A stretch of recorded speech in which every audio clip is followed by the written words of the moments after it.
Hola, bienvenidos a esta décima clase de las partes y el todo, nuestro curso de alfabetización astrológica virtual y gratuito. Hoy es 24 de agosto de 2014. Y como habíamos quedado pendiente de la sesión pasada, hoy vamos a entrar sí en materia con respecto al tema de interpretar una carta natal, continuando con el ejemplo que habíamos visto, ¿no? El ejemplo de Segundo Lloret que tenemos aquí. Eh, bueno, en este caso está calculada con regiomontano, ¿se acuerdan lo de los sistemas de casa? Entonces voy a comenzar colocando el sistema de Porfirio, ¿no? Como les explicaba en esa sesión pasada, prefiero utilizar el sistema de Porfirio y digamos que insisto en este punto, ¿no? El hecho de que yo esté utilizando el sistema de Porfirio no significa que ustedes me tengan que creer que el sistema de Porfirio es el mejor sistema o es el sistema correcto. Como les explicaba, es simplemente un punto de partida desde el cual eventualmente movernos a otros posibles sistemas de casa. Es el sistema de casas más simple, es el sistema de casas por cuadrante. O sea, las casas por cuadrante son las que toman en cuenta, como les explicaba, el eje medio cielo, fondo de cielo y el eje ascendente, descendente, ¿no?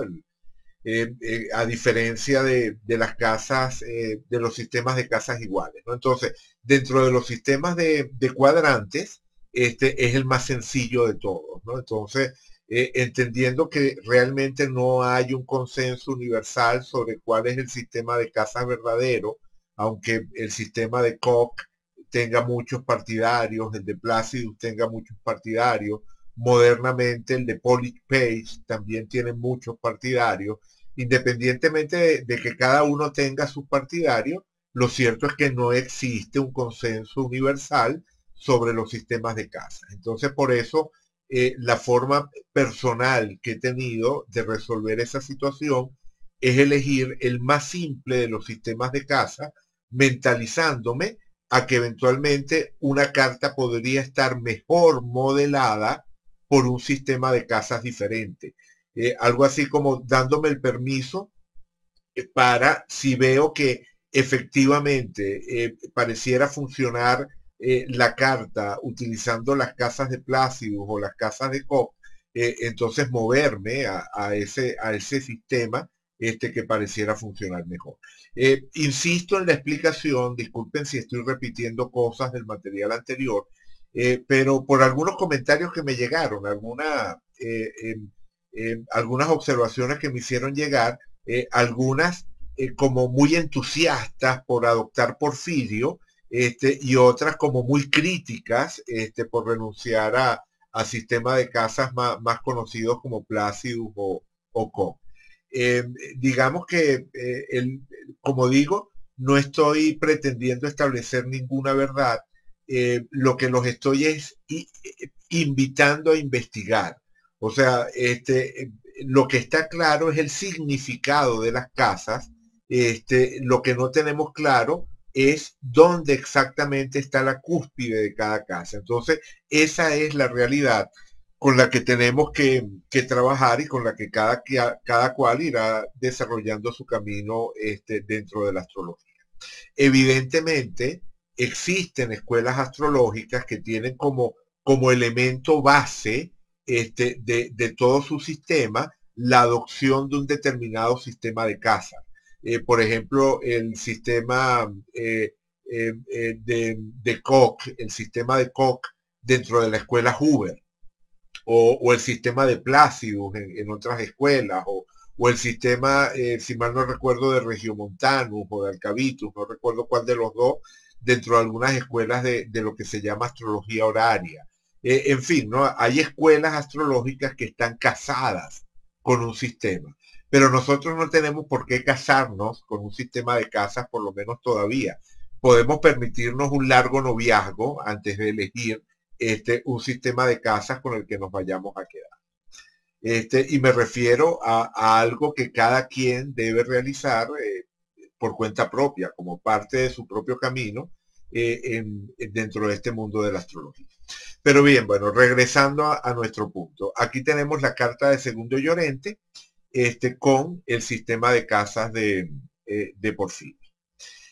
Como decía, como adelantaba, creo, en el material anterior, una de las razones por las que me gusta la carta de Segundo Llorente con Porfirio es porque este Marte, aunque sigue estando en la casa 8, está hacia el final de la casa 8, muy cerca de la cúspide de la casa 9, y en un personaje que, como les contaba, se define en buena parte de su vida como un aventurero, como una persona que se dedicó a ir más allá de lo conocido, como les explicaba, ¿no?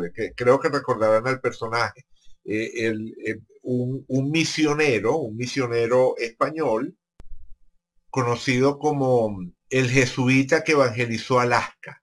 Es un personaje que pasó más de 40 años como misionero en Alaska. Y bueno, definitivamente una experiencia tan literal con el tema de lo lejano, con el tema de los viajes, sugiere una casa 9 fuerte. Entonces, utilizando el sistema de Porfirio, Marte estaría lo suficientemente cerca, aunque seguiría estando en la casa 8, estaría lo suficientemente cerca de la cúspide de la 9 como para dejar sentir una influencia hacia esa casa. Como les digo, es un tema muy fuerte en su vida. De hecho, desde muy joven soñaba con irse a estos lugares exóticos, China, Alaska. Le ofrecieron irse a China, pero él prefirió esperar para efectivamente poder irse a Alaska, que era todavía más lejana y más recóndita. Y entonces, bueno, eso sugiere, ¿no? La idea de ese anhelo por vivir aventuras, que efectivamente las refleja en sus libros. Cuando uno lee los libros de Segundo Llorente, junto con lo que es la reflexión filosófico-espiritual, está muy presente ese componente de vivir la aventura, de sobrevivir en esos desiertos de nieve de las regiones de Alaska.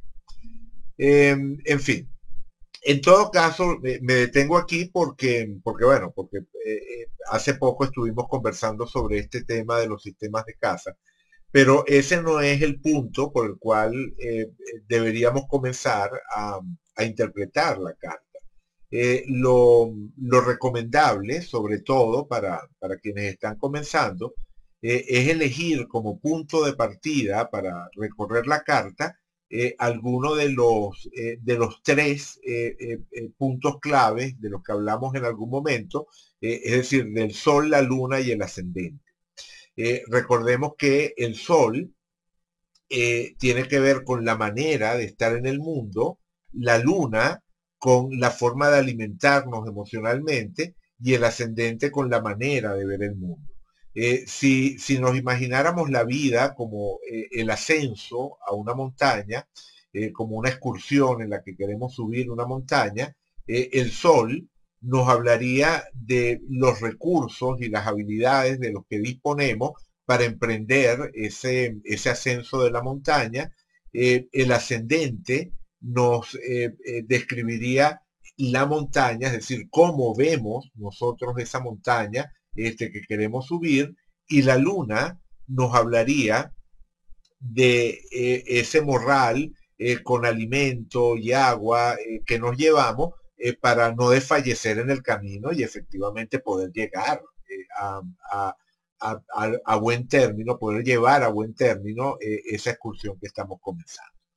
Entonces, cualquiera de los tres puntos puede servir para comenzar la lectura, o también podemos comenzar planteándonos la pregunta de qué significa desarrollar un tipo de vida que satisfaga las expectativas del Sol en un mundo como el descrito por el ascendente, y al mismo tiempo alimentándonos emocionalmente en los términos que describe la luna.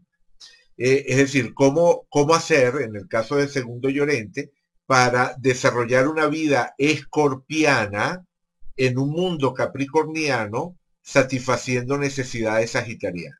Y creo que en el caso de Segundo Llorente está claro, ¿no? Cómo él logró resolver esa particular ecuación, cuál fue su respuesta personal a esa particular ecuación. Eh, una vida escorpiana es una vida que está en contacto con experiencias intensas, profundas, transformadoras, y efectivamente que no solamente vive la transformación interiormente, sino que es capaz de dejar una huella transformadora en otro.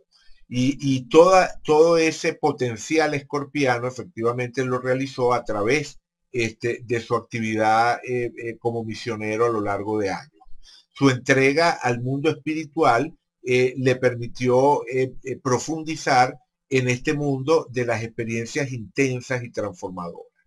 Pero al tratarse de un ascendente Capricornio, la manera en la cual se aborda esa vida escorpiana, la forma, o mejor dicho, la forma en la que se aborda el mundo desde esa vida escorpiana, tiene que pagarle un tributo a lo concreto, a lo tangible. Es decir, un ascendente Capricornio me está hablando de un tipo de vida o de un tipo de mundo en el cual es importante lo concreto, lo pragmático, el actuar y el dejar una huella y el construir dentro del mundo tangible, dentro de la realidad concreta. La acción en el terreno de lo tangible es lo que define a Capricornio. Recordemos que es el signo cardinal de tierra. Siempre hay que tener en mente eso, ¿no? Lo que ya hemos repetido una y otra vez de las combinaciones de elemento y dinamismo de cada uno de los signos. Por ejemplo, lo que estaba diciendo antes del Sol Escorpio tiene que ver directamente con que Escorpio sea el signo fijo de agua. Es decir, Segundo Llorente necesitaba estar en el mundo de forma tal de construir seguridad, que es lo que está asociado a los signos fijos, en el mundo de lo invisible, en el mundo de las emociones.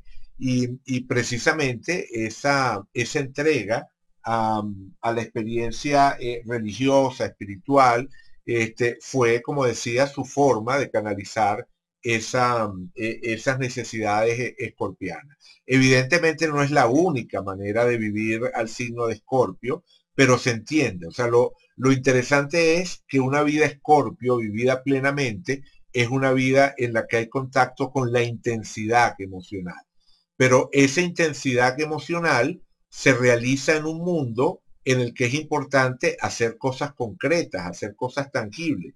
Y efectivamente, en su actividad como misionero, él trabajó a favor de la mejoría de las condiciones de vida de los pueblos esquimales en los que estaba destinado.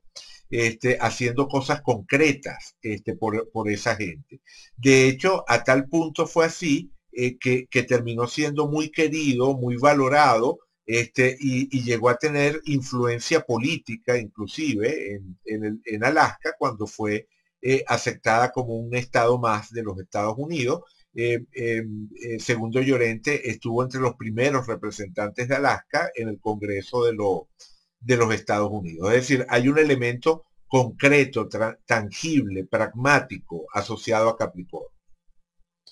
Y al mismo tiempo necesitaba que esa vida escorpiana en un mundo capricorniano tuviese espacio para satisfacer necesidades sagitarianas, necesidades emocionales sagitarianas. Y eso, por supuesto, que está reflejado en el tema de la aventura, ¿no? En el tema de nuevo de los viajes, del contacto con la naturaleza, del reto que proporciona ese moverse hacia lo lejano, aunque también recordemos que cuando hablamos de la casa 9 de la luna, perdón, de la casa 9 de Sagitario y de Júpiter, estamos hablando de lo lejano, ya sea geográfico o intelectual.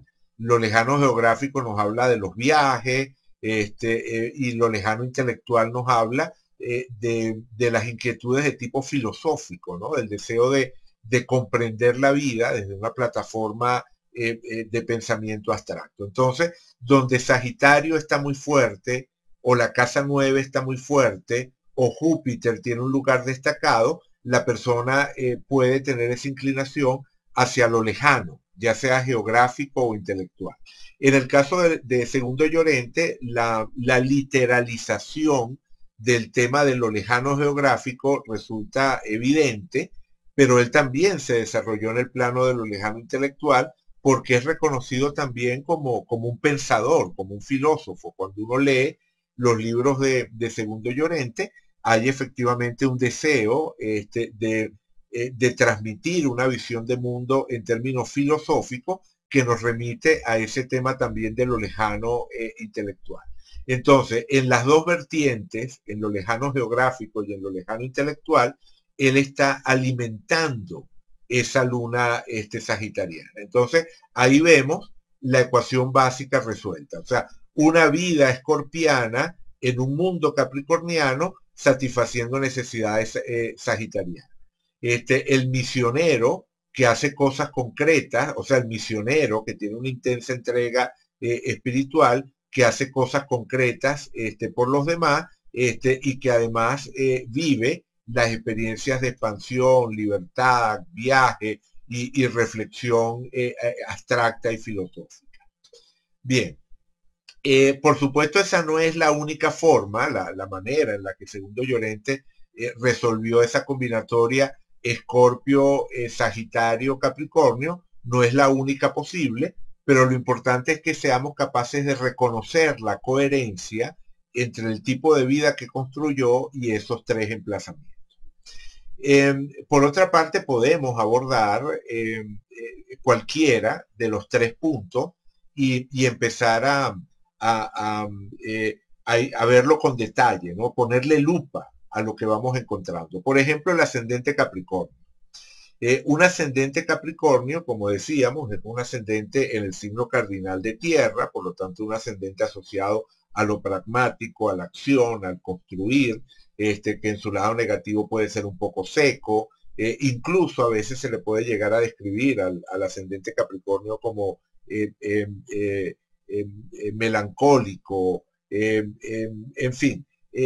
Lo cierto es que ese ascendente va a estar fuertemente modificado, de esto hablábamos al final de la sesión pasada, va a estar fuertemente modificado por la posición del planeta regente, en este caso por Saturno.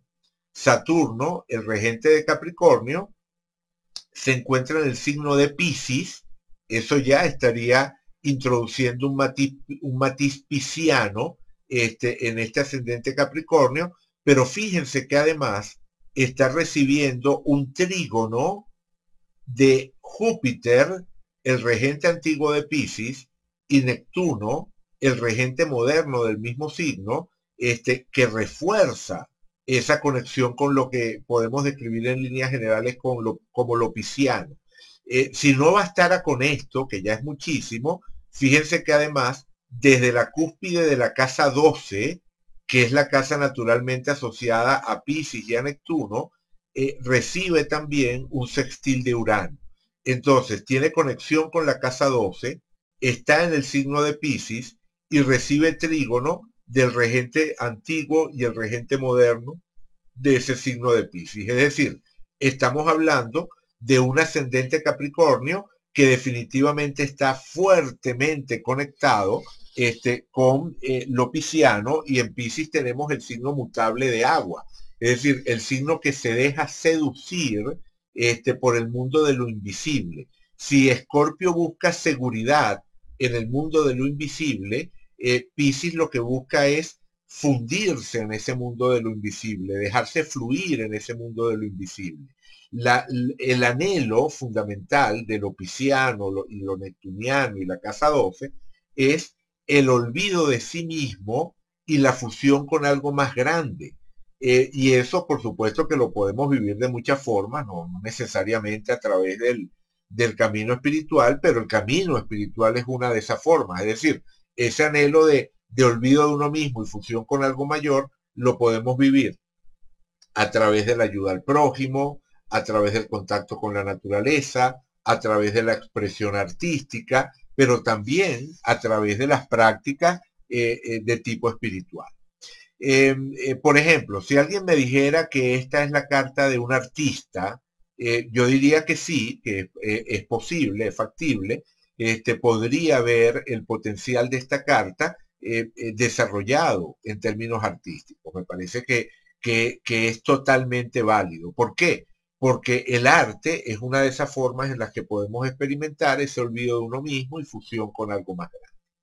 Pero en todo caso, sin que represente el único desarrollo posible, definitivamente el camino espiritual es un camino que luce extremadamente o sea, afín con esta carta, que luce coherente con esta carta. Sobre todo porque Júpiter y Neptuno se encuentran en la casa 6. ¿Se acuerdan que la casa 6 es la casa del día a día laboral? Es la casa que tiene que ver con lo que hago cotidianamente en mi relación con el mundo material todos los días. Y está haciéndole un trígono a Saturno en la cúspide de la casa 2, que es la casa de los bienes. Entonces, que laboralmente, que desde el punto de vista del trabajo y de la generación de bienes, me desarrolle en una actividad neptuniana, bueno, tiene todo el sentido del mundo. En resumen, tenemos que este ascendente en Capricornio no es un ascendente Capricornio típico, es un ascendente que tiene el estilo capricorniano, pero que está al servicio de desarrollos piscianos, ¿no? Ese sería un poco el resumen de las dos cosas.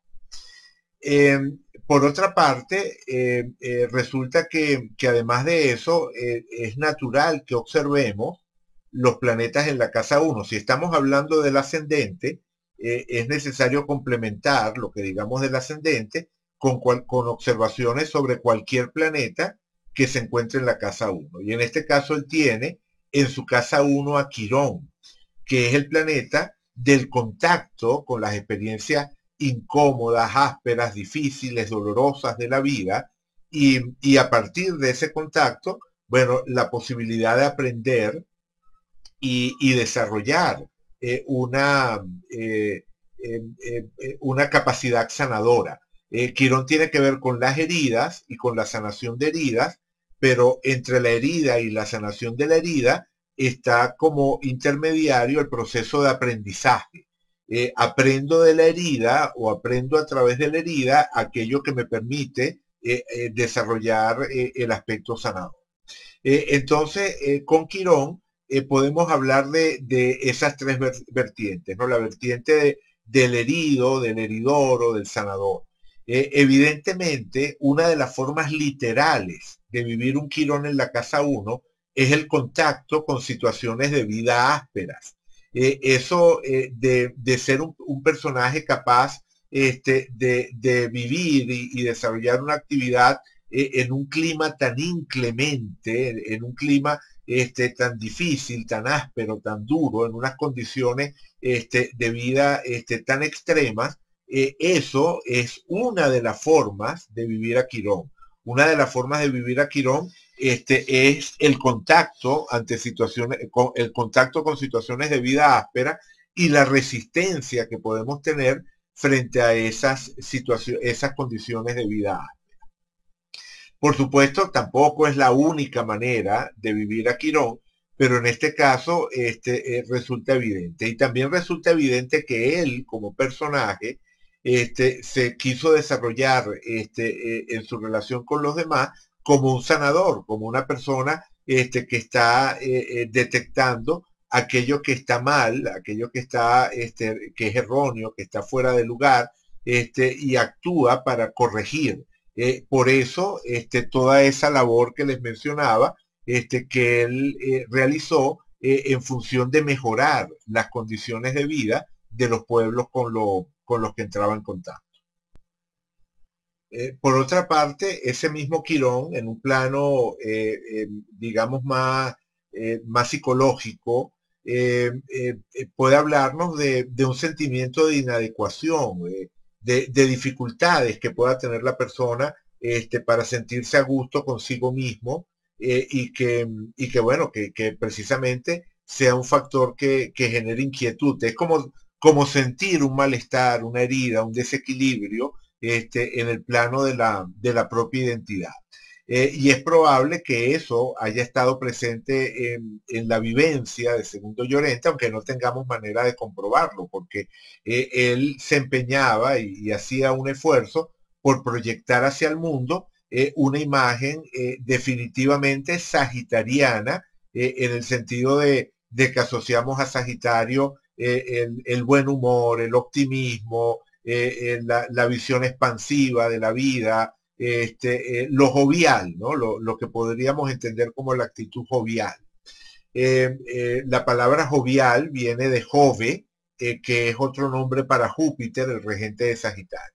Y efectivamente, no solamente con la luna en Sagitario, sino con Venus y Mercurio también en conjunción en ese mismo signo, él tenía una conexión fortísima con la energía sagitariana y tendía a transmitirla, sobre todo en su relación con grupos, porque recuerden que los testimonios que tenemos sobre la manera de ser de Segundo Llorente están basados fundamentalmente en sus relaciones y en su manera de presentarse ante los grupos, que es el tema de la casa 11.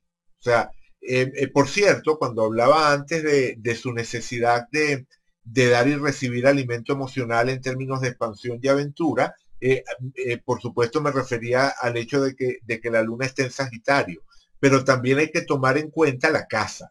En este caso, al tratarse de una casa o sea, de una luna en casa 11, todo lo que es el tema de los grupos de referencia también forma parte de lo que a él lo va a alimentar desde el punto de vista emocional. Él se alimenta emocionalmente, recarga sus baterías emocionales en actividades de tipo grupal.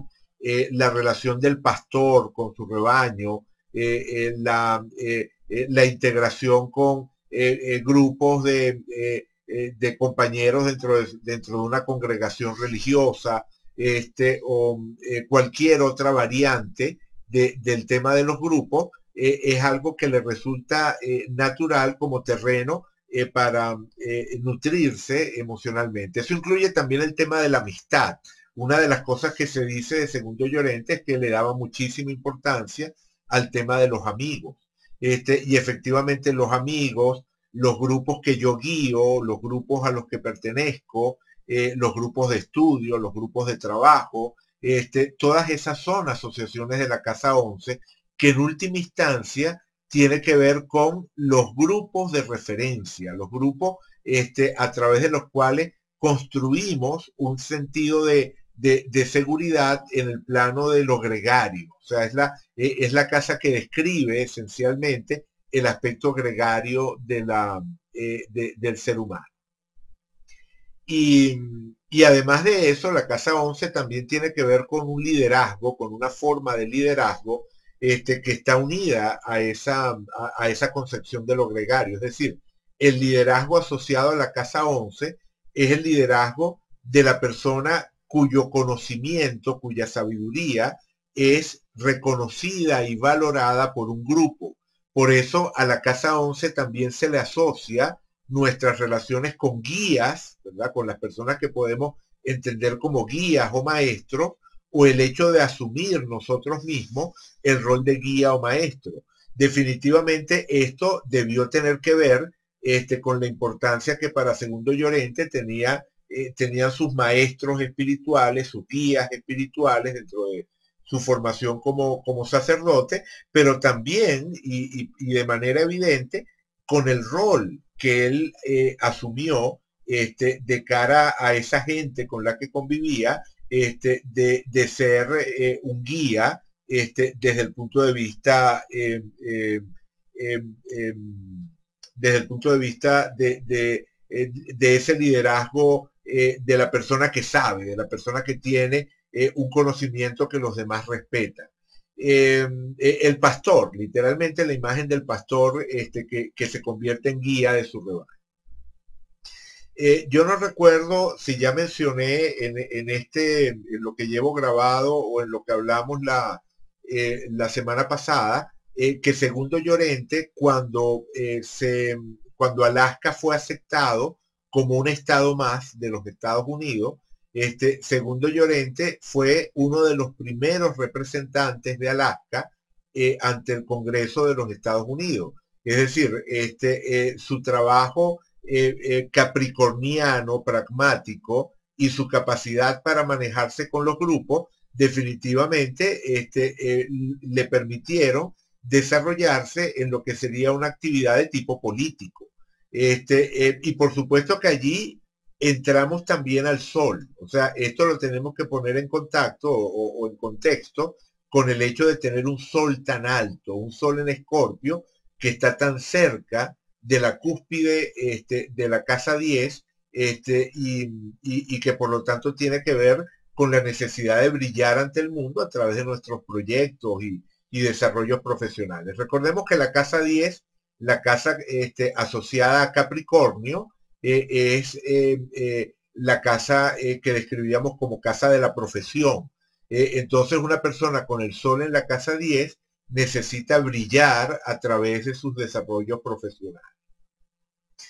Y efectivamente lo hizo, ¿no? Y entonces al combinar un sol brillante en la casa 10 con una necesidad y una habilidad para manejarse en el terreno grupal y una orientación a trabajar de manera pragmática, pero al servicio de lo que serían valores intangibles, todo eso lo convirtió en ese personaje que incluso llegó a tener, como les decía, un rol político representando a Alaska en el Congreso de los Estados Unidos. Vale, bien. Fíjense además otro factor, ¿no? Si vamos al tema del sol. Bueno, antes de ir al tema del sol, vamos a acabar con la luna. Esa luna también tenemos que analizarla desde el punto de vista de los aspectos que recibe. Y por supuesto, el hecho de que esté en semisextil con el Sol habla de una buena integración entre los dos planetas, sobre todo porque se trata de un semisextil muy estrecho. Fíjense que el Sol está en el grado 25 de Escorpio y la Luna en el 25 de Sagitario, es decir, es un semisextil de orbe muy, muy estrecho, de hecho, de apenas 23 minutos de arco de orbe, y menos de medio grado. Entonces, es muy fuerte y el semisextil establece un vínculo, una alianza entre ambos planetas, lo cual efectivamente le permite, digamos, integrar lo que es su desarrollo en términos vitales definidos por el Sol y sus necesidades emocionales de una manera coherente. Bien, pero además de eso, fíjense que la Luna está recibiendo una oposición de Plutón. Es una oposición que no tiene un orbe tan estrecho como ese semisextil, pero igual es muy fuerte. La Luna está en el grado 25-38 de Sagitario y Plutón está en el grado 23 de Géminis. Es decir, es una oposición de un par de grados de orbe. Por lo tanto, esa luna de la que estábamos hablando antes está en tensión, en una tensión dinamizadora con Plutón, que es el planeta que asociamos con lo escorpiano, el planeta que tiene que ver con los procesos de transformación, los procesos de cambio. Recordemos, para estar claros, ¿no? Cuando yo hablo del planeta, la casa y el signo, emparentando las tres cosas, evidentemente tenemos que entender que son indicadores distintos. No es exactamente lo mismo Plutón que Escorpio o que la casa 8, pero están emparentados. Hay un puente analógico entre Plutón, Escorpio y la casa 8, donde cada uno de esos tres elementos astrológicos se expresa y opera en función de su naturaleza. Es decir, Plutón es un planeta y como tal representa un órgano de la psique, es decir, un aspecto de la psique que necesita funcionar en términos de realizar algo y también satisfacer unas determinadas necesidades. Es decir, Plutón nos habla de nuestra habilidad, del órgano de la psique que tiene la habilidad para vivir los procesos transformadores, para entrar en contacto con las experiencias profundas, pero también nuestra necesidad de ese tipo de experiencia en las cuales se vive lo intenso y lo transformador. En cambio, el signo es el estilo asociado a lo transformador. Y la casa 8 son las áreas de la experiencia en las cuales se viven las transformaciones. Las tres cosas están emparentadas, pero son distintos. No es lo mismo el estilo que el área de la vida que la función planetaria. Bien, pero lo cierto es que la función planetaria de la transformación está en contacto tenso, directo, dinamizador con la función planetaria del dar y recibir alimento emocional. ¿Qué significa eso? Que no me basta con pasarla bien en un grupo, que no me basta con desarrollarme como un aventurero que tiene muchos amigos. Necesito al mismo tiempo sentir que en este proceso estoy dándole salida a experiencias transformadoras que además se proyectan como una obra hacia el mundo. Porque recuerden que la casa 5 es la casa de la autoexpresión creativa. Eh, la autoexpresión creativa y la necesidad de dar y recibir alimento emocional de la luna muchas veces están ligadas al tema de los hijos. Y estamos hablando de una persona que renunció por sus votos de celibato al ser sacerdote a la posibilidad de los hijos biológicos. De hecho, el tener a Plutón en la casa 5 ya sería un factor para pensar en una relación particular, en una relación sui generis con el tema de los hijos. No es que toda persona que tenga Plutón en la casa 5 va a evitar el tema de los hijos. Pero lo cierto es que el tema de los hijos se va a vivir en términos de experiencia intensa, en términos de vida o muerte, en términos de todo o nada. Y eso puede, entre una de sus manifestaciones, llevar a la decisión de no tener hijos. Sobre todo en este caso, porque fíjense que Lilith natural, ¿se acuerdan cuando hablamos de Lilith natural? Que les decía que era la sombra de lo femenino maternal, por lo tanto, un indicador que tiende a negar el tema de lo maternal o lo paternal. Recordemos que cuando hablamos de lo maternal, no nos estamos hablando o no nos estamos refiriendo a algo que esté limitado a la mujer. Tanto el hombre como la mujer tienen en sí eso que podemos describir como lo maternal o lo paternal. Bueno, en el caso de Segundo Llorente, como digo, Lilith natural, la sombra de lo femenino maternal y por lo tanto un indicador que está en tensión con el tema de los hijos, en la cúspide de esa casa de los hijos y haciéndole oposición a Mercurio, que es el regente de Géminis en la casa de los hijos, está dificultando también el tema de la materialización de los hijos. Es decir, tenemos dos factores. Plutón en la casa 5 ya de por sí me llevaría potencialmente al tema de que los hijos me muevan muy intensamente desde el punto de vista emocional y por lo tanto la posibilidad de abordar estrategias extremas con respecto a este tema.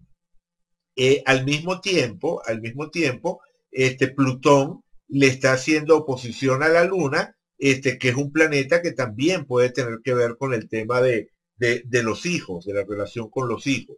Y Lilith natural, que es la sombra de lo femenino maternal, por lo tanto la sombra de lo que representa la luna, está en esa misma casa 5 opuesta al regente de dicha casa.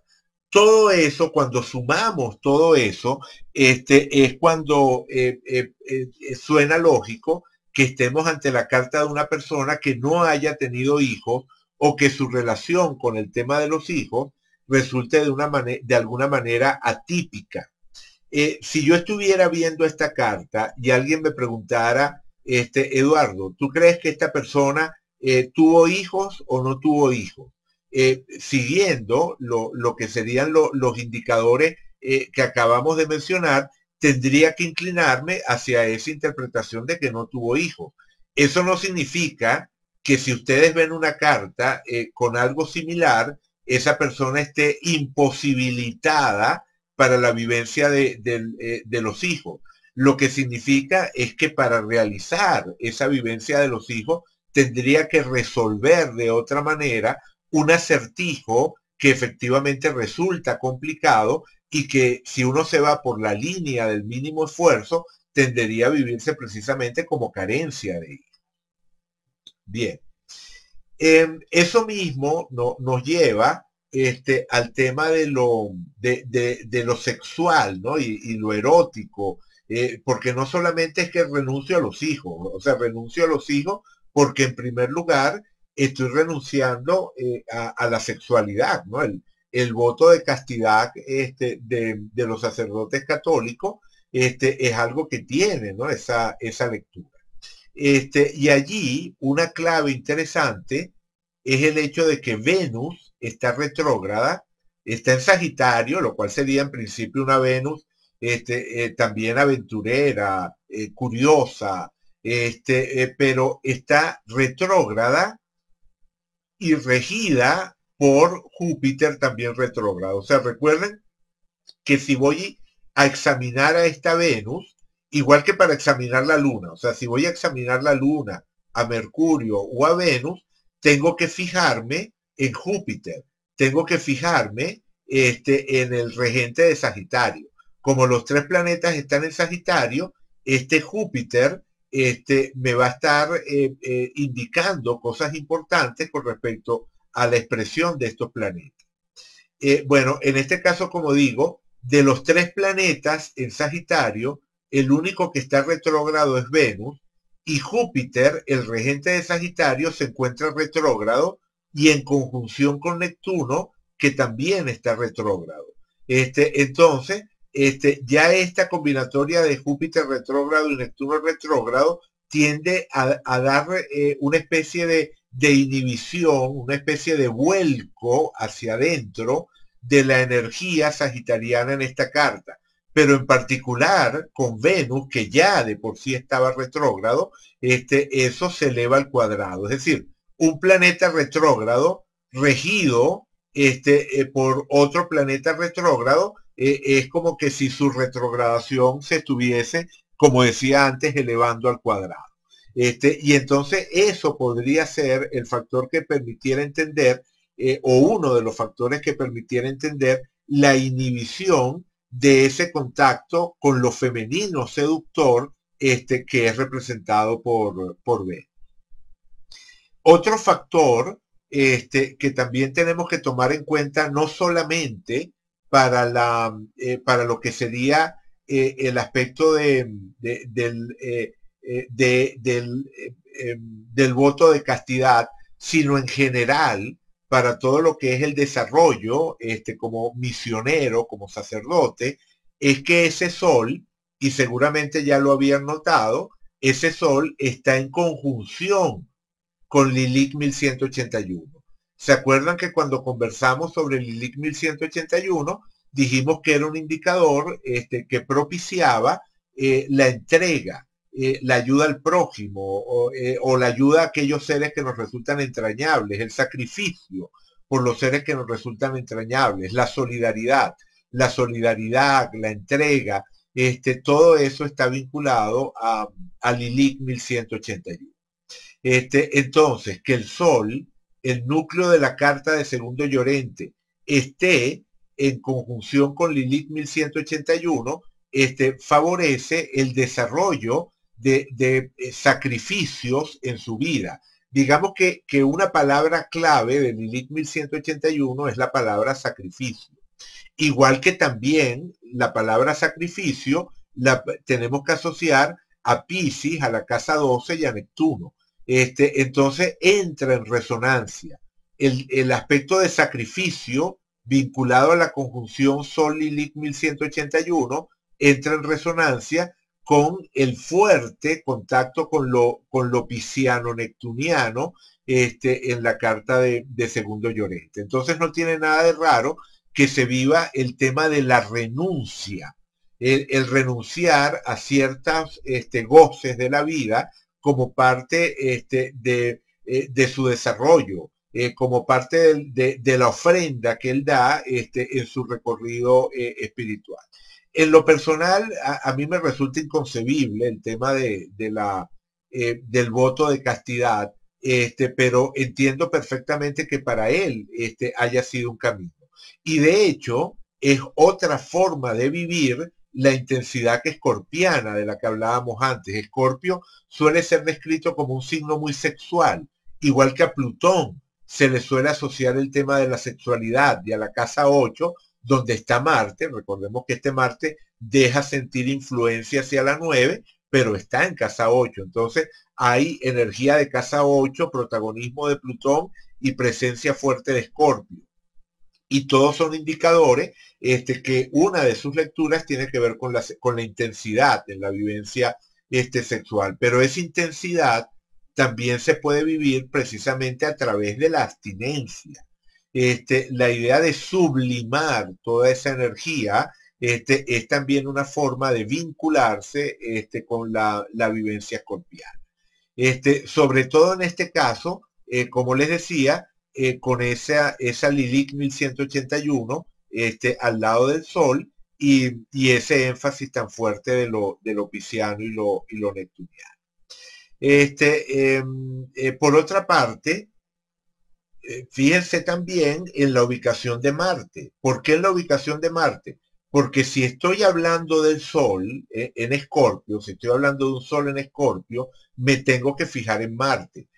Recuerda, ¿no? En algún momento hablamos de Marte como regente antiguo de Escorpio y de la necesidad de elegir siempre el regente antiguo cuando vamos a examinar ese matiz de un signo que llamamos subtono. Es decir, el subtono de un Sol en Escorpio no estaría definido por este Plutón en Géminis, sino por este Marte en Libra. En este caso, tanto Plutón como Marte están ambos en signos de aire cada uno de ellos a su manera. En primer lugar, Marte, como les digo, el más importante es Marte, pero Plutón, digamos que apuntalando, nos habla de una energía escorpiana que es tributaria y está fuertemente conectada con el elemento aire. O sea, igual que este ascendente Capricornio está conectado con el agua de Piscis, este Sol escorpiano está conectado con el aire de Libra. Bueno, y la luna sagitariana, toda la energía sagitariana, está conectada con el agua de Cáncer, ¿no? Desde el momento en el que Júpiter, regente de Sagitario, está en Cáncer. Entonces podemos ver que el elemento agua, por ser regente del ascendente, o sea, por ser el elemento en el que está el regente del ascendente, y ser también el elemento en el que está el regente de la luna, adquiere todavía más protagonismo, o sea, adquiere más todavía del protagonismo que ya tenía al partir de un Sol que también está en el signo de agua. Pero resulta que el aire, que es un elemento que nos permite también tomar distancia, una de las cosas del aire es que nos permite desarrollar estrategias más racionales, más mentales. Es decir, no es lo mismo un Sol Escorpio con un Marte en fuego, por ejemplo, imagínense que este mismo Marte estuviera en Leo o en Aries, nos estaría dando una vivencia de Escorpio muchísimo más impulsiva.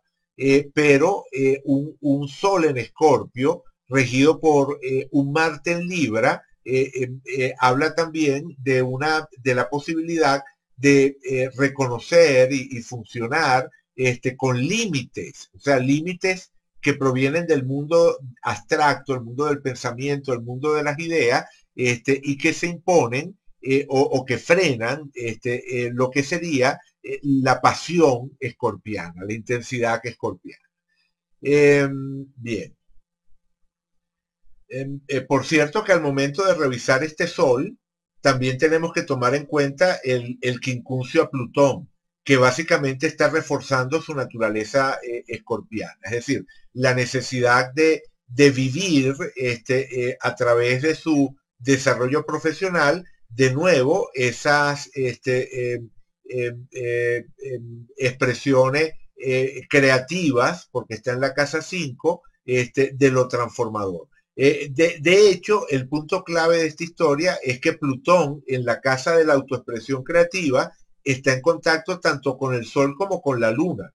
Entonces, resulta el territorio en el cual él puede trabajar más fluidamente esa integración que dijimos que existía entre el Sol y la Luna. Es decir, el Sol y la Luna terminan aliándose para dar salida a este Plutón creativo. Y la obra de Segundo Llorente es precisamente esa obra transformadora que muestra ante el mundo a través de su labor como misionero y también a través de sus libros, a través de todas las publicaciones que tuvo a lo largo de su vida. Escribió muchísimo Segundo Llorente y tuvo una gran labor desde el punto de vista de trabajo comunitario, trabajo con grupos, docencia, en fin, o sea, la autoexpresión creativa, el tema de la autoexpresión creativa estuvo presente en su vida. Por cierto, este Marte también rige a Aries en la cúspide de la casa 3, que es la casa de la comunicación, y por lo tanto hace que se conecte el tema de la comunicación y en particular el tema de la escritura con esos temas de intensidad que asociamos a la casa 8, pero también con esos temas de aventura que asociamos a la casa 9 por estar, como les decía, en el límite entre ambas casas. Es decir, este Marte en la cúspide de la 9 desde la 8 no solamente estaría reflejándose en la vida que él construyó, en su desarrollo desde el punto de vista profesional, recordemos que Marte sería el regente de este medio cielo, sino que también tiene que ver con sus predilecciones en el terreno de la escritura, ¿no? Su desarrollo como escritor. También el tema de la escritura, el tema de ser un escritor, él escribía bastante bien desde el punto de vista de estilo literario. Definitivamente sus libros son libros amenos para ser leídos y eso tiene que ver también con que Mercurio, el planeta de la comunicación y el planeta asociado a la casa 3, lo tenemos en conjunción con Venus, el planeta de la belleza. Entonces, una expresión verbal o comunicacional en general que esté conectada con lo que podemos entender como lo elegante, lo refinado, lo bello, lo que seduce, también es un resultado natural. El hecho de que Segundo Llorente tuviese una gran capacidad para hablar en público, por ejemplo, ¿no? Ese Mercurio y esa Venus en conjunción en la cúspide de la casa 11 que tiene que ver con situaciones grupales. Por cierto, otra cosa que se me pasó cuando estaba hablando de la luna era que precisamente Júpiter, el regente de Sagitario y por lo tanto el regente de la luna en esta carta, se encuentra en Cáncer, que es el signo regido por la luna. Es decir, la luna está en Sagitario, que es regido por Júpiter, y Júpiter está en Cáncer, que es regido por la luna. Esa condición, no recuerdo si se las he mencionado, esa condición en la que un planeta está en el signo regido por el otro y viceversa, se llama resección mutua. Y la resección mutua establece una especie de alianza entre ambos planetas. La resección mutua implica algo similar a un aspecto, aunque los planetas no estén relacionados por aspecto, la resección mutua funciona un poco como si hubiese un aspecto entre ambos, por decir algo así como un sextil o un trígono. Los dos planetas tienden a establecer una alianza entre sí y por lo tanto aumenta el potencial de cada uno de los dos al conectarse con las características del otro. Es decir, la luna en Sagitario está de alguna manera incorporando cualidades jupiterianas y el Júpiter en Cáncer está incorporando cualidades lunares. Con lo cual, de nuevo, el tema del dar y recibir alimento emocional, y el tema de la aventura y la expansión y lo lejano intelectual o geográfico, todo eso tiende a vincularse nuevamente. En ese mismo orden de ideas, es decir, siguiendo con el tema de este Júpiter regente de Sagitario, el hecho de que esté en conjunción con Neptuno, que ya habíamos estudiado antes en el trígono a Saturno, regente del ascendente y que está en Piscis. Bueno, eso también va a estar afectando, o sea, la conjunción Júpiter-Neptuno también va a estar afectando al grupo de planetas en Sagitario. Esta conjunción Júpiter-Neptuno también le está dando un toque neptuniano a esta energía sagitariana y nos da un vector más que orienta la lectura hacia eso que describíamos como las necesidades neptunianas, ¿no? Las necesidades de experiencia de olvido de sí mismo y fusión con algo más grande. Bien, perfecto. Bueno, yo creo que ya con esto, ¿verdad? Con esto que les estoy comentando, evidentemente podría seguir hablando, ¿no? Podría seguir conversando sobre esta carta y tal vez si ustedes hacen preguntas, tal vez si ustedes me hacen llegar preguntas de aquí al próximo material, entonces podamos regresar sobre este esquema. Algo que me faltó mencionar. Hablé, como no, de lo de el Venus, cómo la retrogradación de Venus se eleva al cuadrado al estar su regente también retrógrado. Pero en general, el hecho de tener Júpiter y Neptuno, ambos retrógrados, tener a Plutón también retrógrado, haciendo tantos aspectos a puntos sensibles de la carta. Fíjense que Plutón toca el Sol y toca la Luna. Y Júpiter y Neptuno retrógrado están tocando a Saturno, que es el regente del ascendente. Es decir, todo eso le está dando una importancia grande al tema de la retrogradación dentro de la carta de Segundo Llorente.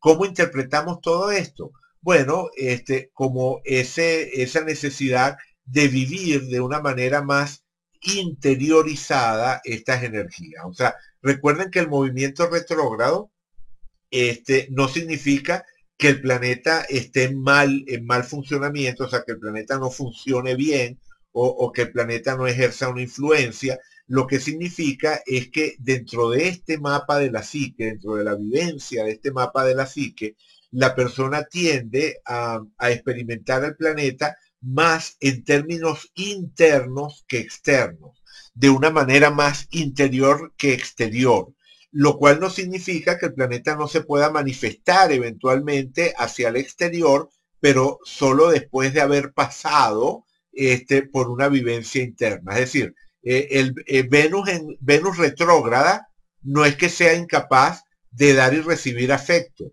pero primero tiene que interiorizar el tema del dar y recibir afecto, tiene que vivirlo en términos más internos, antes de poder desarrollar una conducta en el mundo que refleje ese dar y recibir afecto. O sea, por ejemplo, una Venus retrógrada podría necesitar más tiempo que una Venus directa para interiorizar lo que siente o la atracción que siente por otra persona y demostrarla, por ejemplo, ¿no? Si es que lo llega a hacer, porque también podría vivirlo únicamente en esos términos internos y no pasar a la expresión externa.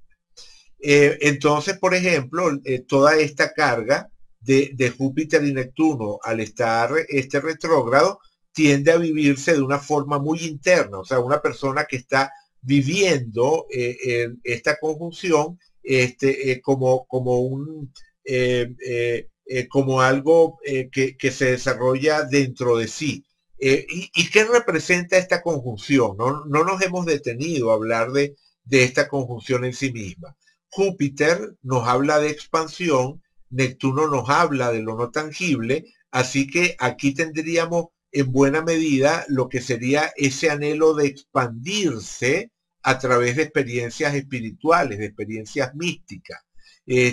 Pero al estar retrógrados y al estar en la casa 6, no tiene nada de raro que segundo Llorente lo viviese a través del día a día, a través de una práctica continua del servicio. La casa 6 tiene mucho que ver también con el tema del servicio, desarrollado en términos cotidianos y sin mostrarlo ante el mundo. Es algo que yo estoy viviendo interiormente. Me regocijo internamente y vivo mi conexión con lo trascendente, con la expansión jupiteriana, en las experiencias trascendentes neptunianas, en esa labor de llevarle una sopa caliente a un enfermo de esa comunidad que esquimal. O sea, en ese servicio realizado en lo cotidiano, sin mostrarlo ante el mundo, yo interiormente estoy viviendo una realización de tipo espiritual. Y efectivamente eso es lo que testimonia Segundo Llorente a través de sus libros, pues, y a través de su vida. Esa realización de un regocijo espiritual, de un sentimiento de realización interior, que no es mostrado ante los demás, que se vive interiormente a través de actos de entrega, a través de actos de servicio. Recordemos además que esa conjunción, como dije, está en trígono con el regente del ascendente Capricornio. Entonces, no tiene nada de raro que se viva el camino espiritual como algo ligado a actividades concretas, a ese día a día laboral, como lo describíamos anteriormente.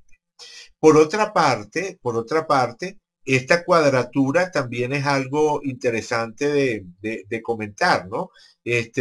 Porque esta cuadratura desde la casa 8, que como les dije antes, es una casa que asociamos a Escorpio y a Plutón, ¿no? Es una casa que tiene que ver con experiencia emocionalmente intensa, donde entra la vivencia de la sexualidad. Ese Marte en la casa 8, como digo, en cuadratura con esa conjunción Júpiter-Neptuno, probablemente tuvo que ver con lo que serían sus luchas internas con este tema de la castidad. Ya dije que él lo eligió como camino y que se ve coherente que lo haya elegido como camino, pero esto nos permite sospechar algún tipo de lucha interna donde ese servicio y esa vivencia espiritual sirve precisamente para controlar y para sublimar las posibles pulsiones sexuales asociadas a este Marte en la casa 8. Sobre todo porque este Marte en casa 8 está en sextil con Venus. O sea, es un Marte en Libra, signo regido por Venus, y en sextil con Venus. Así que en principio es un Marte que está muy cargado de erotismo, ¿no? O sea, yo puedo entender que Segundo Llorente haya elegido el camino de la castidad. Pero creo que esta cuadratura de Marte a la conjunción Júpiter-Neptuno está sugiriendo las tensiones presentes para él al recorrer ese camino, las dificultades que pudo sentir, y no me extrañaría que en algún momento esa tensión lo haya hecho estar irritable, o tener conductas no del todo cónsonas con esa imagen de misionero entregado y de buen cristiano, o sea, que en algún momento le haya contestado mal a alguien, se haya mostrado irritable.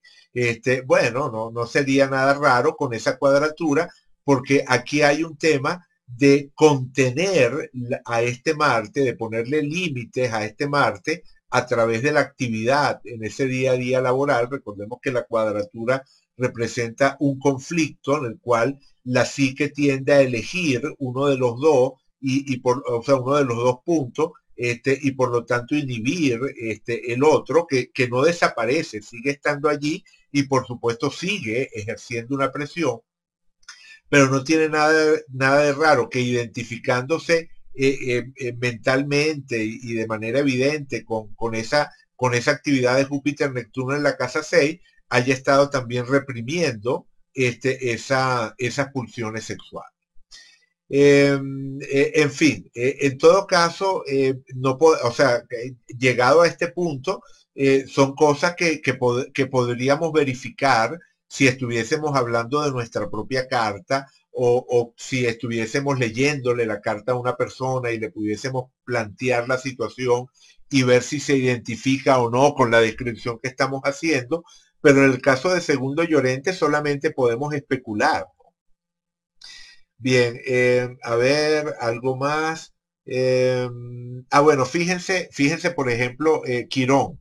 Quirón está opuesto al nodo norte, es decir, está en conjunción con el nodo sur. ¿Se acuerdan de que cuando vemos un planeta, o sea, cuando vemos el nodo norte, sabemos de inmediato que opuesto a ese nodo norte está el nodo sur, y que tenemos que entender el nodo siempre en función de ese eje, ¿no? El nodo sur, que tiene que ver con algo que ya ha sido procesado, con algo a lo cual ya le hemos extraído el valor nutritivo, y el nodo norte, que tiene que ver con experiencia que nos conviene tener para avanzar en nuestro camino de integración de nuestra personalidad, de nuestro camino de evolución en términos de nuestra psique.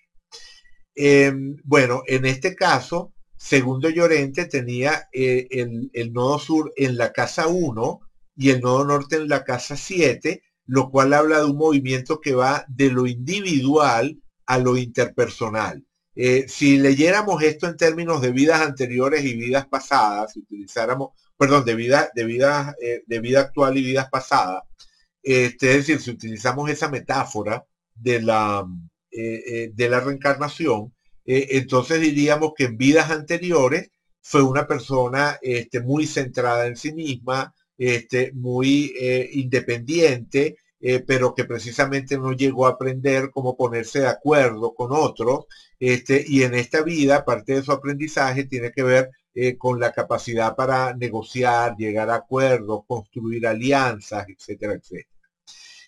Por otra parte, al estar el nodo sur en Acuario y el nodo norte en Leo, tendríamos una vida anterior en la cual ese personaje, que era como muy individual, no se atrevía a asumir protagonismo, y entonces parte de su aprendizaje también tendría que ver con conectarse con el brillo y el protagonismo que asociamos a Leo. Eso lo podríamos decir en general, lo que estoy diciendo como generalidad, lo podríamos decir de cualquier eje nodo sur, nodo norte, que se encuentre entre Acuario y casa 1 y Leo y casa 7. Pero aquí hay una particularidad en el caso de Segundo Llorente, que es que Quirón está en conjunción con el nodo sur. Por lo tanto, también parte de lo que él tendría que dejar atrás es precisamente ese contacto con los aspectos ásperos, difíciles, dolorosos de la vida. Es decir, sería una persona que en vidas anteriores tuvo una vida quironiana, una vida que estuvo en contacto con lo que podemos describir como dolor, como incomodidad. Y entonces en su vida actual, o bueno, actual no, ya se murió, ¿no? Pero en la vida que estamos estudiando, él tenía como parte de su camino el dejar atrás ese vínculo estrecho con la vivencia de Quirón para desarrollar una manera de estar en el mundo que no gire alrededor del dolor, alrededor de lo quironiano. Y si pensamos en que se recuerda a Segundo Llorente como una persona vital, alegre, yo creo que a pesar de las incomodidades a las que él mismo se sometió y de los dolores a nivel personal que él pudo experimentar a través de ese quirón, es muy probable que sí, que él haya avanzado hacia una forma de vida en la cual el brillo, lo interpersonal y el dejar atrás el dolor son elementos que se incorporaban, elementos que enriquecían esa vida que él construyó. En fin, seguro que hay más, ¿no? Seguro que hay más cosas que podemos, o sea, a medida que voy viendo la carta, más cosas voy viendo, ¿no? Y más cosas hay que comentar. Por ejemplo, el hecho de no nos hemos detenido en que Urano le está haciendo sextil a Saturno. Recuerden que Urano es el planeta de lo diferente, de lo que rompe esquemas, de lo que se sale de lo común, de lo anticonvencional. Entonces tener a Urano en sextil, que es una relación armónica con Saturno, es otro factor para que este ascendente Capricornio no se desarrollara de manera convencional. O sea, el regente del ascendente está conectado con esas cualidades de lo diferente, de lo que rompe esquemas, de lo original. Además de venir el sextil, como decía, desde la casa 12, entonces también nos puede hablar de originalidad en las búsquedas espirituales. Bien, vamos a dejar hasta acá el recorrido por esta carta, o este primer recorrido por esta carta. En todo caso, como dije, las dudas, preguntas, comentarios que me hagan llegar pueden servir para que regresemos sobre esta lectura o aclaremos cosas a partir de lo que he venido diciendo en esta lectura.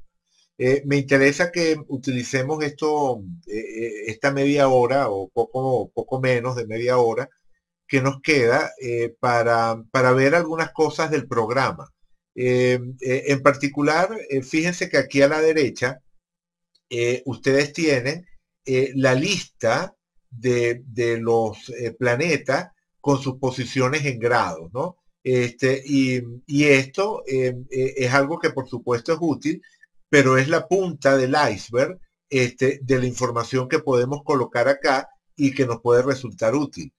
Todo eso lo controlamos a través de la ventana de Chart Settings, ¿no? ¿Se acuerdan que haciendo doble clic abrimos la ventana de Chart Settings y allí en la F de Format van a encontrar esta opción que dice aquí delimitadores, ¿verdad? Si ustedes activan esto, delimitadores, aparece aquí un delimitador dentro de la lista de planetas. ¿Qué significa este delimitador? Bueno, significa que yo puedo tener aquí diferentes conjuntos de datos y puedo jugar quitando unos y abriendo otros. Vamos a ver a qué me refiero. Por ejemplo, aquí ven que los dos conjuntos son las posiciones planetarias por una parte y el ascendente y el medio cielo por el otro. Pero si yo activo por aquí, por ejemplo, este de acá, que se llama árboles de puntos medios, midpoint trees, se me abre un área nueva, ¿verdad? Fíjense, yo la puedo bajar, la puedo abrir, o sea, lo único que hago es colocar el cursor y apretar el botón derecho, perdón, el botón izquierdo del mouse, el normal, y entonces con eso puedo arrastrar las diferentes ventanas o subsecciones. Más que ventanas son como subsecciones.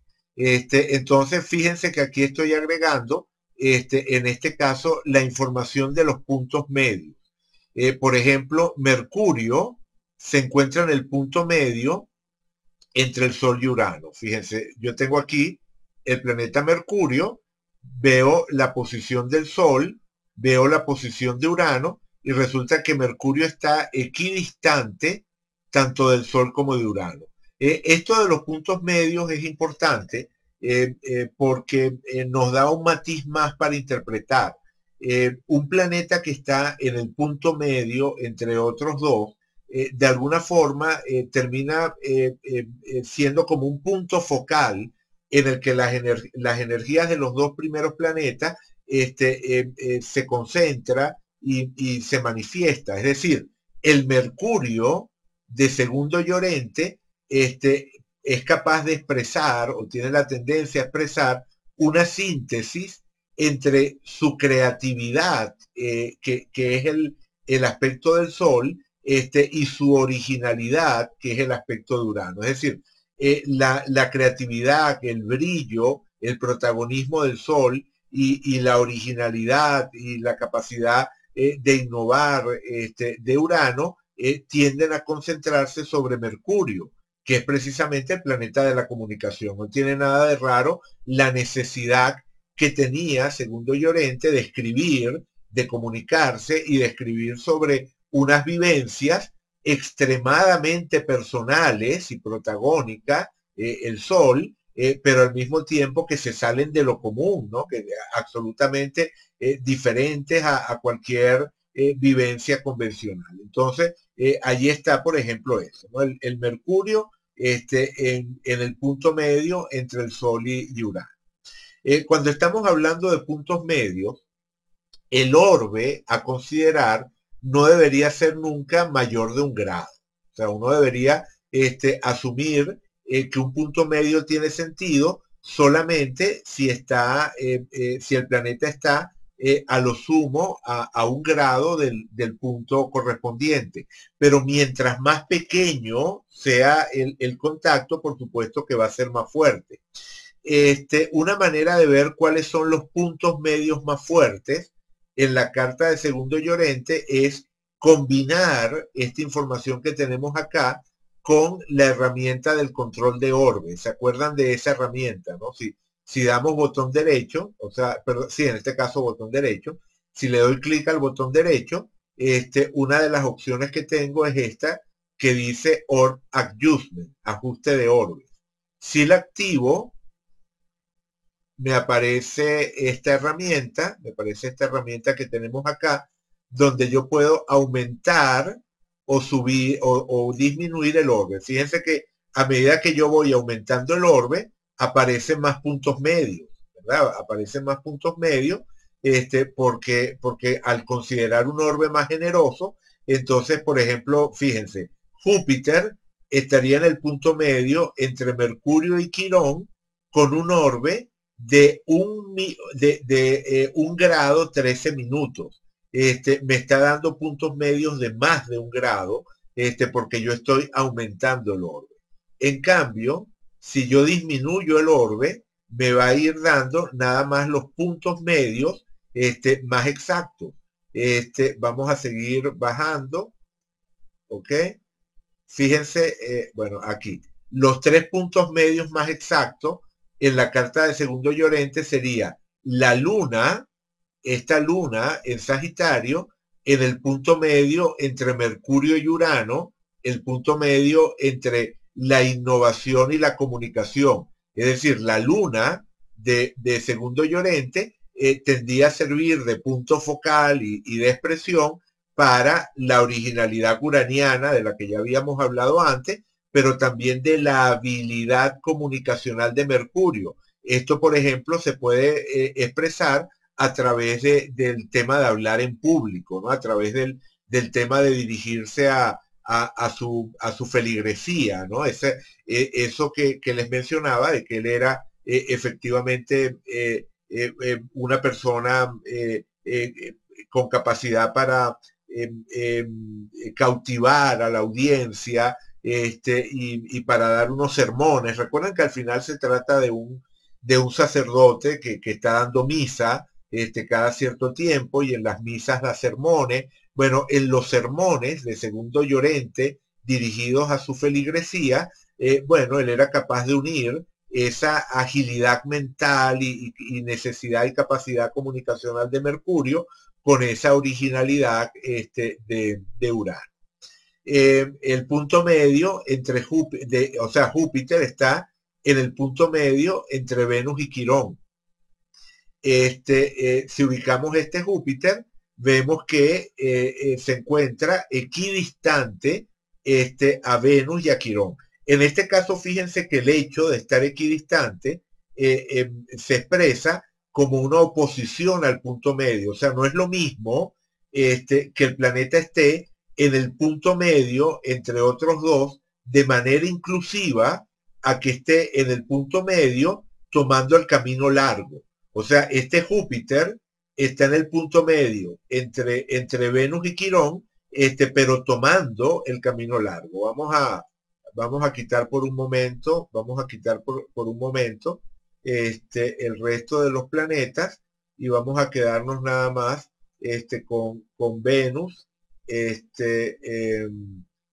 Júpiter y, y Quirón, ¿ok? Ahí está. Ajá. Ahí lo pueden ver, ¿no? Ahí lo pueden ver.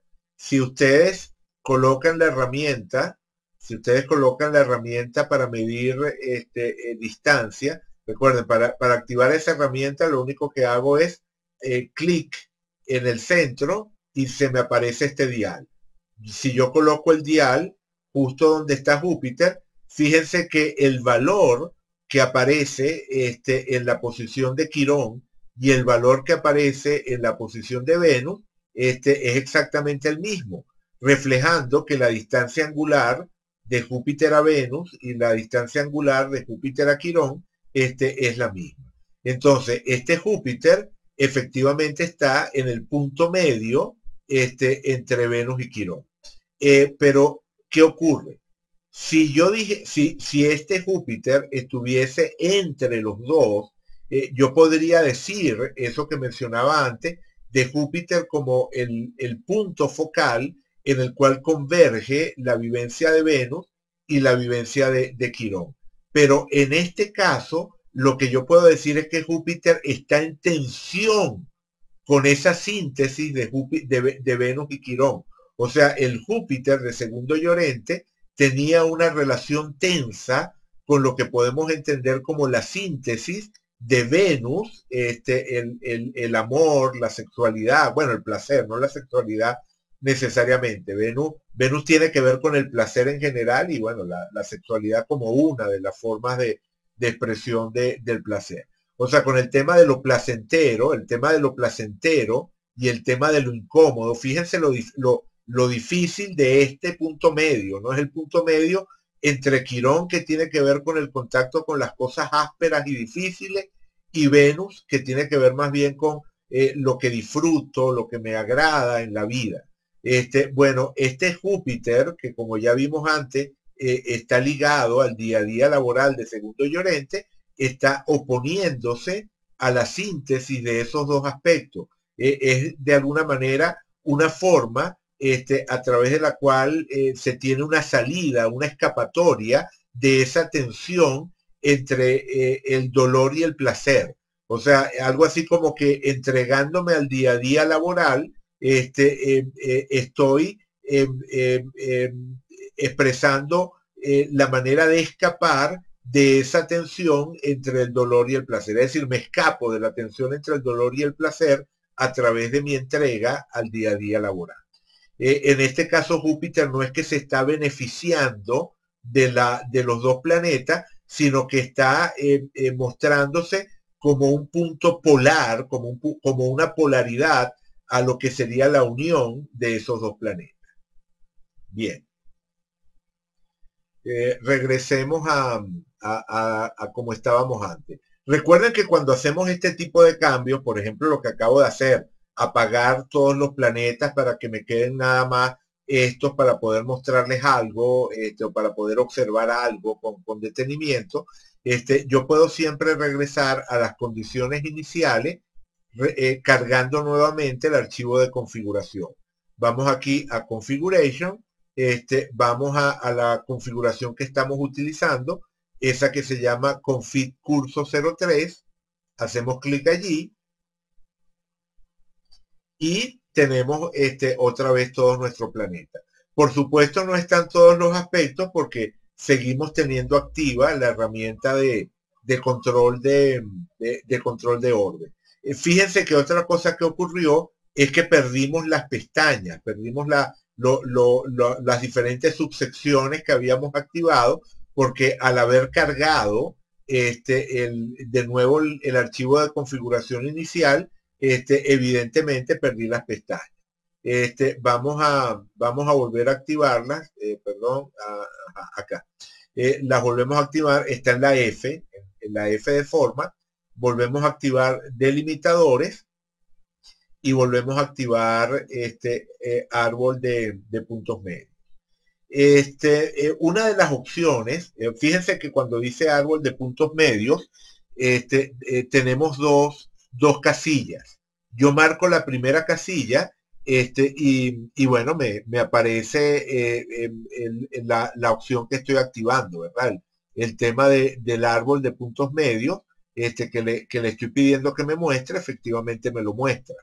Pero si yo marco la segunda casilla, fíjense que desaparecen una serie de puntos medios. ¿Por qué desaparecen esos puntos medios? Porque la segunda casilla me dice no consideres las conjunciones.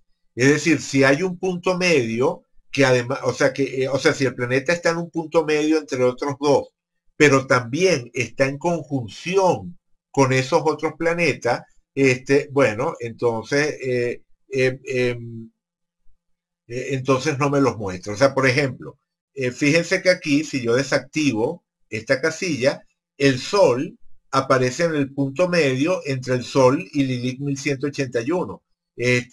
Precisamente porque el Sol y Lilith 1181 están en conjunción, así que naturalmente el Sol estará en el punto medio entre el Sol y Lilith 1181 y Lilith 1181 estará en el punto medio entre el Sol y Lilith 1181. Pero esto es una redundancia, esta información es redundante.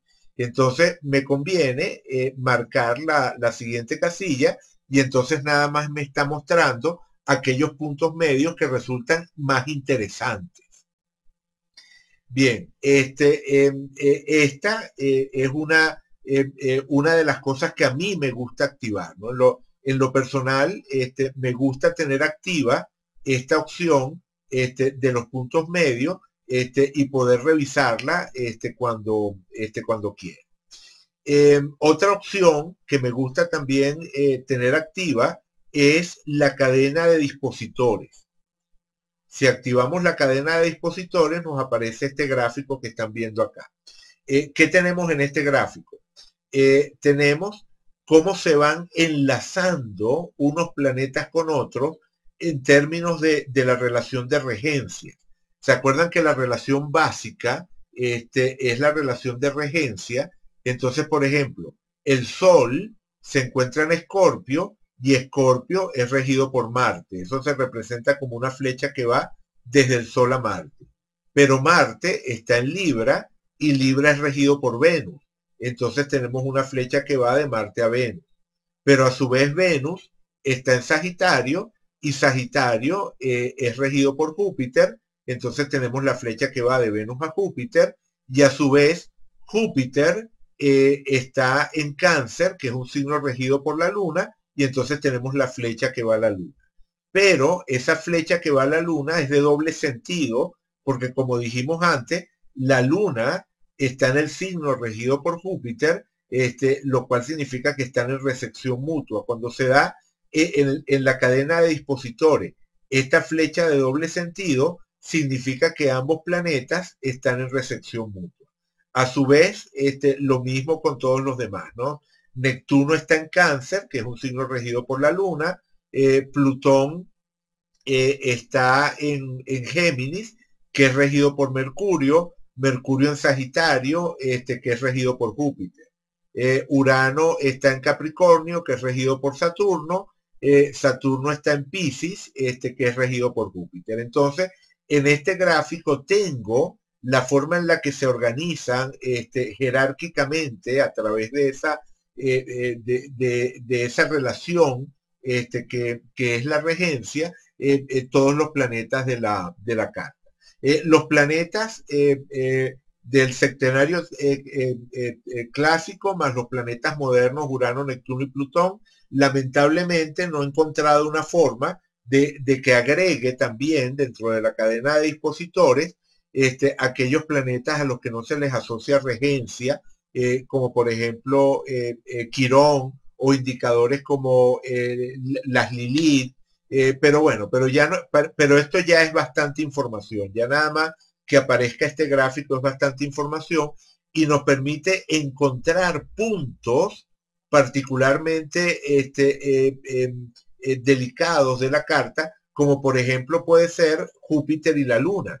O sea, Júpiter y la Luna aparecen como dos puntos muy sensibles en la carta de segundo Llorente, porque algo así como que lo que ocurre alrededor de Júpiter o lo que ocurre alrededor de la Luna está afectando a todo el conjunto. Entonces, por ejemplo, si estuviésemos estudiando tránsitos, que es algo que estudiaremos más adelante le dedicaremos una clase a ver qué son los tránsitos, tránsitos o cualquier otra técnica astrológica, los tránsitos que activen la Luna o que activen a Júpiter, serían particularmente importantes. Del mismo modo, si nos encontramos con que la Luna o Júpiter están ocupando puntos medios, esos puntos medios serían importantes, serían también particularmente importantes. Es decir, el punto medio, Venus-Quirón, resulta elevado también nuevamente en su importancia por el hecho de que Júpiter es uno de esos planetas que está en la parte alta de la jerarquía en la cadena de dispositores. Y también todos estos puntos medios que involucran a la Luna serían importantes. Por supuesto, si voy bajando el orbe, como hicimos antes, al final me quedo con que de todos los puntos medios que tocan a la Luna, que afectan a la Luna, el más importante sería el de Mercurio-Urano, que es el que tiene un orbe más estrecho, el orbe de apenas 6 minutos de arco, como pueden leer allí, y el de Venus, Quirón, tiene 10 minutos de arco. El de Saturno también sería importante, también lo podríamos interpretar, pero desde el momento en el que Saturno no tiene un lugar tan destacado, un lugar tan destacado,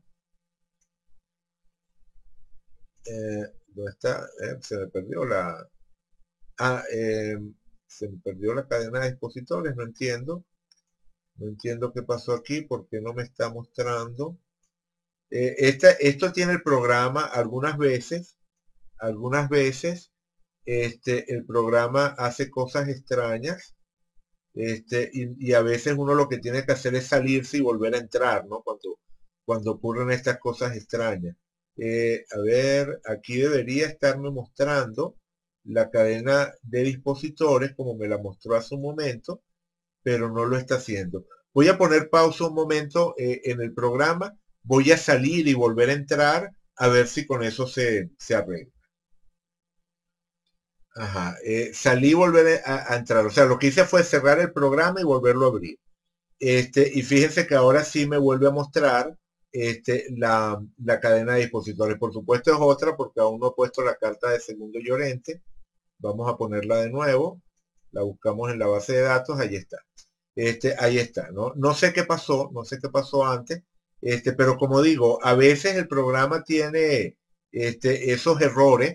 De hecho, muchos errores en el programa se han ido corrigiendo en las nuevas versiones. Yo tengo la versión light que yo tengo, es una versión es la versión 9.1.55.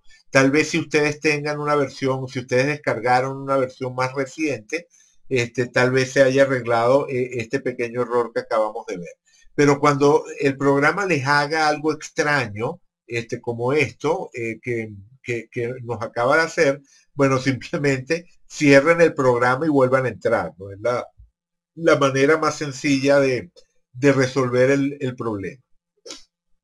Bien, eh, ajá, vamos a grabar esta configuración con las pestañas activas, con estas pestañas o con estos delimitadores. Pues el programa los llama delimitadores. O sea, esta versión de configuración con los delimitadores activados, vamos a llamarla configuración 04, ¿no? Estábamos trabajando con la configuración 03, o sea, config curso 03, vamos a llamar a esta config curso 04 y la guardamos. ¿Ok? Vamos a ver si hay algo más que agregarle a esta configuración. Ah, bueno, fíjense. Aquí hay algo que en el caso de Segundo Llorente, no sé si nos va a mostrar, si nos va a mostrar algún resultado, creo que no, que es el reconocimiento de patrones. Sí, sí hay uno, sí hay por lo menos un patrón. Si yo activo esto que dice,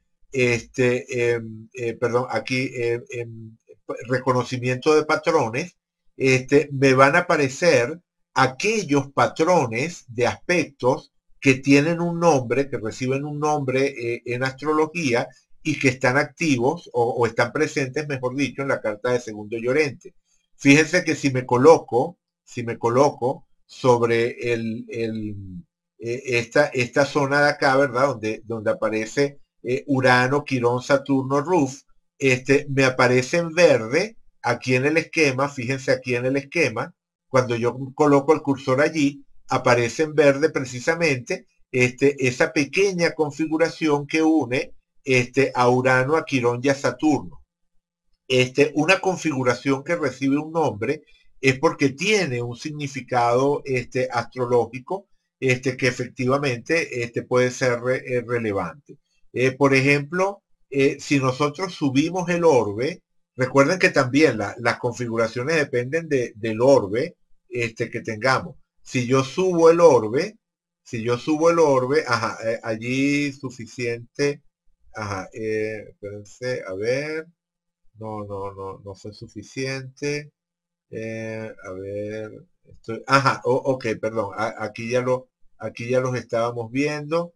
Ajá, ajá, allí, eh, perdón, ajá, ajá, allí. Allí, entre Lilith, osculatriz, el nodo norte y Urano, se estaría formando lo que se llama un yod. Me paro allí y fíjense que aparece marcado en verde, ¿no? Entre Lilico osculatriz, el nodo norte y Urano, se forma un yod. Entonces, para ustedes que están comenzando en el tema astrológico, esto de las configuraciones es algo que podrían activar, o sea, podrían activar este reconocimiento de aspectos o patrones de aspectos activarlo para que les diga cuáles están presentes en la carta. Como les decía, nosotros aún no hemos estudiado, voy a quitarlo, por lo pronto perdón, aquí, voy a quitarlo. Ajá, por lo pronto, lo voy a quitar porque nosotros aún no hemos estudiado esto de las configuraciones. Probablemente en el ejemplo que utilicemos la próxima semana, perdón, semana no, o sea, yo no, como siempre, yo no puedo garantizar que voy a dar estas clases de manera regular semanalmente. Siempre estoy dependiendo del tiempo que me queda libre luego de atender todos los otros proyectos que tengo. Pero cuando grabe la próxima sesión, que espero que no se tarde demasiado, cuando grabe la próxima sesión, veremos algún otro ejemplo de carta y entonces veremos un poco más con detalle esto de de las configuraciones de aspecto o de los patrones de aspecto de los que les estaba hablando. Bueno, ahora sí, lo dejo hasta acá, dejamos la clase de hoy hasta aquí y bueno, como siempre, muchísimas gracias por su presencia, por acompañar en este curso. Me entusiasma mucho la cantidad de visualizaciones que están teniendo estos materiales en YouTube. Y bueno, y también lo que me han escrito, los correos que me han hecho llegar, no los he contestado todos, pero en serio que resulta muy satisfactorio, muy estimulante tener esas muestras de aprecio. Bueno, entonces lo dejo hasta acá, como les digo, y será hasta la próxima clase, que esperemos no se tarde mucho.